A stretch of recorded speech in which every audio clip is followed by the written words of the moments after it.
Hey guys, Conor Orr here from Sports Illustrated. Just filed our Week 7 power rankings.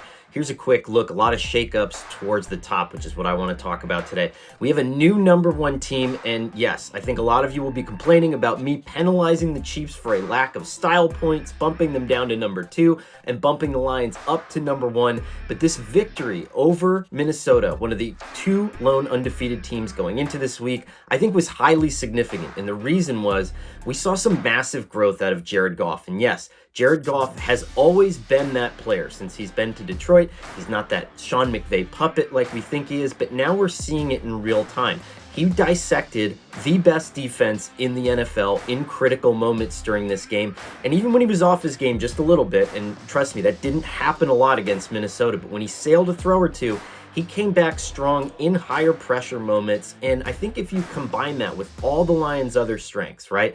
This offensive line, elite play callers, a defensive play caller in Aaron Glenn that I think is having his best season so far as a coordinator.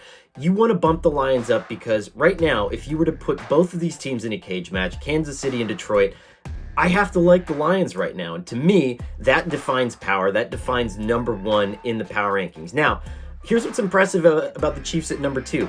They are rushing and stopping the run at an incredibly good rate. And here's what's crazy. We always said during the Patrick Mahomes era, when are they going to take pressure off the best quarterback in the NFL? When are they going to become more of a hard-nosed team? When are they going to pivot to this Patriots-like offense under Tom Brady that did take a lot of pressure off Tom Brady back when he was the GOAT? And they have. And I think what's weird is we sort of knocked them down a peg now because the wins aren't as pretty. They feel like they're grinding them out, even though they are kind of quietly suffocating and dominating their opponents. So the Chiefs at number 2, but I understand the arguments here. There's going to be some fights, but I asked myself when I finished this thing, if you had to pick between these 2 teams in the Super Bowl right now, I just like the way that the Lions are overcoming things. You know, Dan Campbell early in that Minnesota game went for a fake punt. This could have been disastrous for any other team facing an undefeated opponent, and the Lions came back from it. They came back from the loss of Aiden Hutchinson. They're incredibly resilient.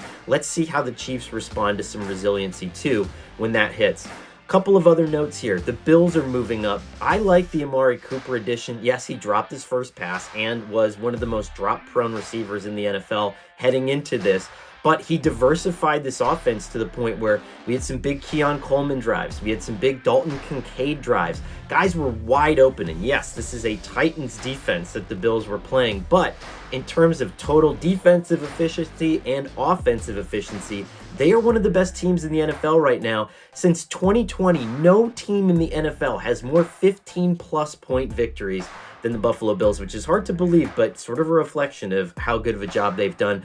One more team I want to break down for you here in the top 5 of the power rankings. We have the Washington Commanders, and fun little statistical play here. If you put a 40-rep minimum on quarterbacks in the NFL, the Commanders right now have the 2 most efficient quarterbacks in the NFL in Jaden Daniels and Marcus Mariota. That is an indicator to me that Cliff Kingsbury is cooking right now, could possibly be a head coaching candidate moving forward. And listen, I looked at this schedule while I was making up the power rankings. I don't see a lot of games that the Commanders are losing towards the end of the season unless they get figured out in a big way. So to me, that helps their strength a little bit in the power rankings because I don't see a lot of dipping at this moment. So thanks as always, guys. Check out the power rankings on si.com, and we'll be back next week with another episode.